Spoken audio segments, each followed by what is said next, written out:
Hi mga guys! Magluluto po tayo ngayon ng Ilocos Empanada. First, Puno po tayo ng 4 na cups na tubig dito sa pot at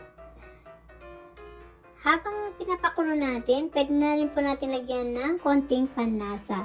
At lagyan po natin ito ng magic sarap, black pepper at garlic powder at halu-haluin.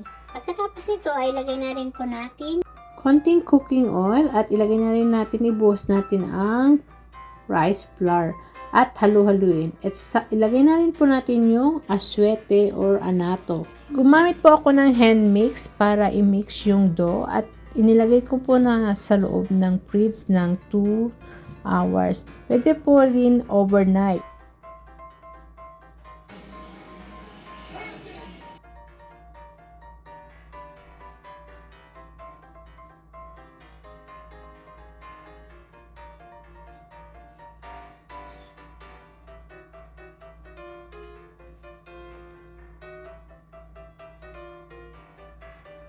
So, ulitin ko na naman po ang paggawa ng aking recipe. Ito po ay nilagyan ko po ng bean sprout. Pwede po natin nilagyan ng mung bean at kung gusto nyo lagyan ng papaya. Pero sa akin po, nilagay ko po yung bean sprout. At nilagyan ko po ito ng longganisa at sausage at itlog at cheese.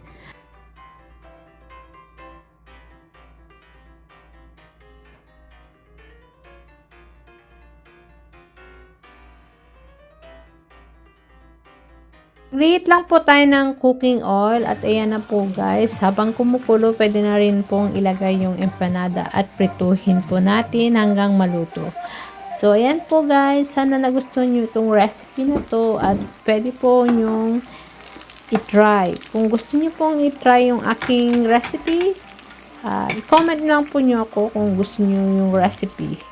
Salamat po sa panunod. Thank you for watching. Siyempre guys, bago ko po ito i-share itong recipe na to, ay titikman ko muna kung okay. Ayan nga guys, sinubukan ko po itong tikman. At ito nga, feel ko naman ay parang nakapasa ako sa aking ginawa. Salamat po. Sana nagustuhan nyo itong video na to. Please comment and subscribe. Bye!